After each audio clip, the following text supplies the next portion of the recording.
안녕하세요, 루장입니다. 오늘은 제가 감기 기운이 좀 있어서 목소리 상태가 좀 안 좋고요. 속도도 아마 많이 늦을 것 같습니다. 그래서 배속을 조금 올리셔서 시청을 해주시면 감사하겠습니다.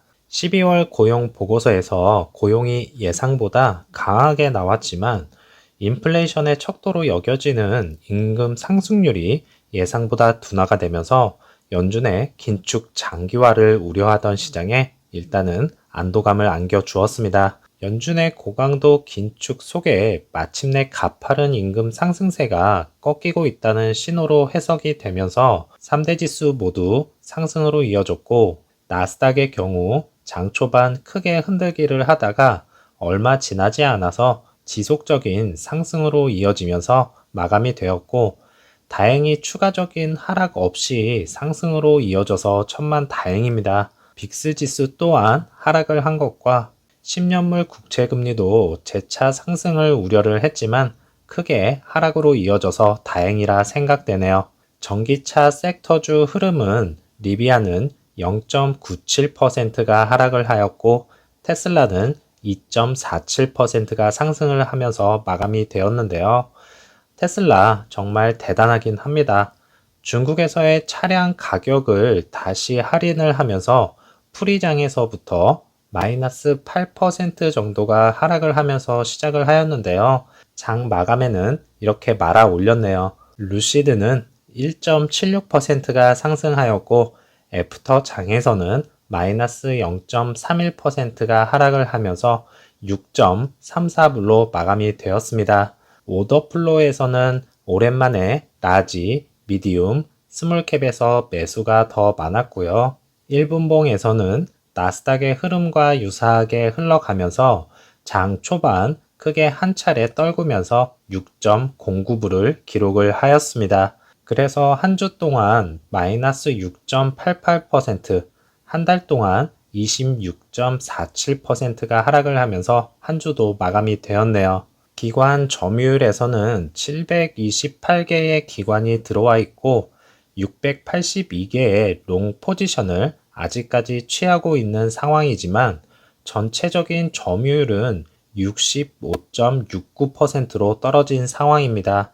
지난번에는 71.44%에서 예전의 지정학적 리스크로 인한 상황의 점유율로 다시 되돌아간 것을 확인을 할 수 있었는데요. 4분기 실적에 대한 부담감이 작용을 한 것일 수도 있겠고 1월 23일 있을 마지막 락업 물량에 부담이 있을 수도 있겠습니다. 마이클 클라인의 3.08%의 락업 물량이 아직 남아있는 상황에서 과연 얼마만큼의 물량이 나올 것인지 아니면 단 한 주도 안 나올지 오직 이분만이 알고 있기 때문에 기관들과 주주들은 눈치 게임을 하고 있는 것이 아닌가라는 생각이고 4분기 어느 정도 선방을 해준다면 점유율도 다시 올라갈 것입니다.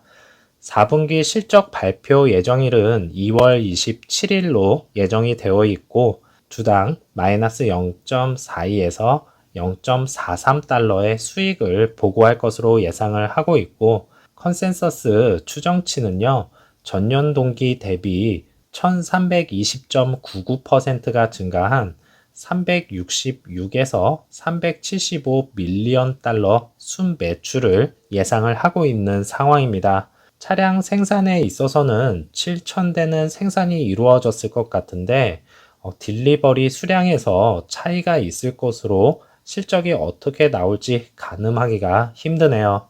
다른 곳 기사 내용에서는 이 움직임은 루시드 주식에 재앙이 될 수 있다고 하는데요. 또 다른 한 해 동안 저점을 기록할 준비를 하라고 하고 있고 주식 판매를 통해서 자본 조달을 하고 있는 만큼 이상적인 전략이 아니라고 합니다. 물론 이렇게만 보면 당연히 아닌 게 맞습니다. 하지만 어느 기업이 돈다발 싸들고 시작을 할까요? 더군다나 EV 제조업체는 그 금액이 상당히 크기 때문에 이렇게 하지 않고는 성장이 없습니다. 테슬라를 보았듯이 여러 번 오퍼링을 통해서 자금 조달을 하였고 그 덕에 크게 성공하지 않았습니까? 다만 그 시기들이 주주들에게는 힘든 시기인 것은 맞지만 성공만 한다면 그 끝의 보상과 쾌감은 이루 말할 수 없을 거라 생각합니다. 루시드의 중국 시장 진출, 비용이 많이 들고 성공이 보장되지 않을 수 있다고 하는데 어느 기업이 100% 성공 확률로 시장에 들어갈까요? 루시드 기업이 바보가 아닌 이상 모든 것을 분석하고 시장 조사하고 내려지는 결정이지 않을까 생각되고요. 아직 확실하게 중국 시장에 진출하겠다는 발표는 없기 때문에 성공 확률이 적다고 판단이 되면 루시드 측에서는 중국 사업을 접을 것입니다. 그러한 이유로 투자자는 확실히 루시드 주식을 피해야 한다고 합니다. 이런 거 저런 거 다 따지다 보면 투자할 기업은 한 곳도 없을 겁니다. 아니면 편안하게 코카콜라 사는 게 맞겠죠. 그만큼 이 모든 것들을 감수할 수 있는 분들이 모여있는 채널이 아닐까 싶네요. 아직까지는 증시가 확 돌아섰다고 말씀드리기가 무리가 있습니다.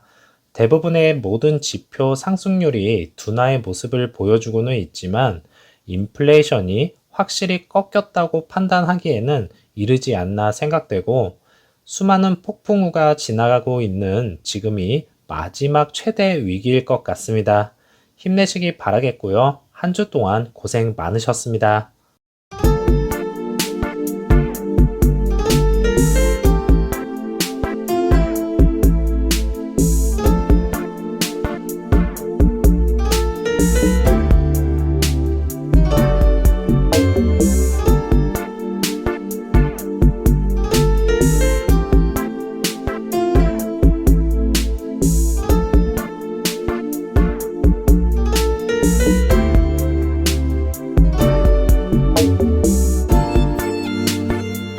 에드먼즈에서 루시드 에어 테스트 드라이브를 통해 문제점들을 짚어 주었는데요.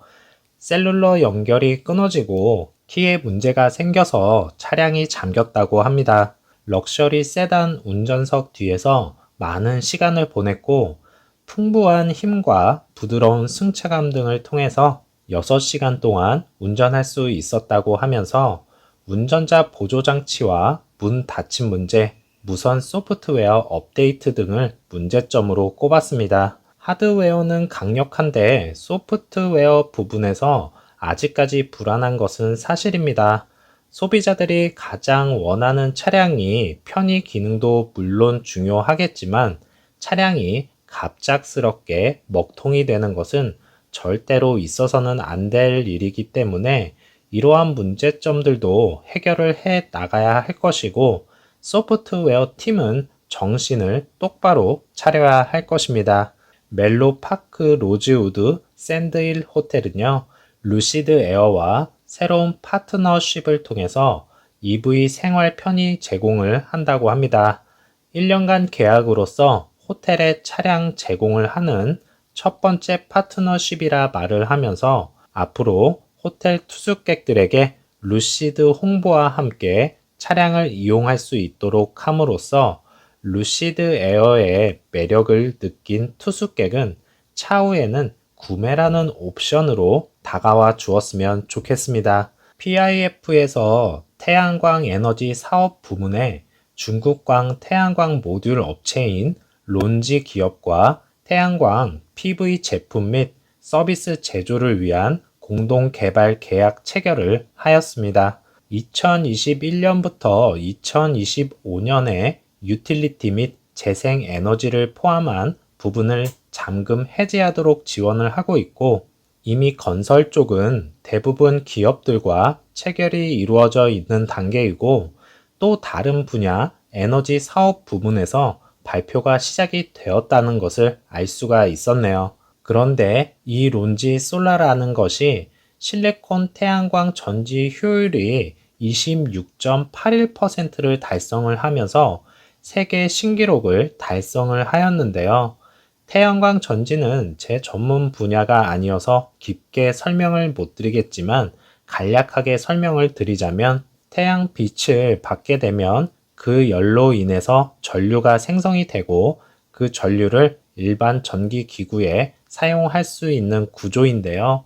이때 전력으로 전환될 때 손실되는 전력이 상당히 많기 때문에 이것을 얼마나 최대로 에너지원으로 바꾸는지가 가장 중요하다고 합니다. 그것이 론지 태양광 전지라고 하고 있고, 사우디에서 단지 중국과 친하다고 해서 체결을 해준다는 것은 아니라고 볼 수 있겠고, 그러면 그 생성된 전류를 한 번에 다 쓸 수가 없기 때문에 저장할 수 있는 저장 장치가 필요합니다.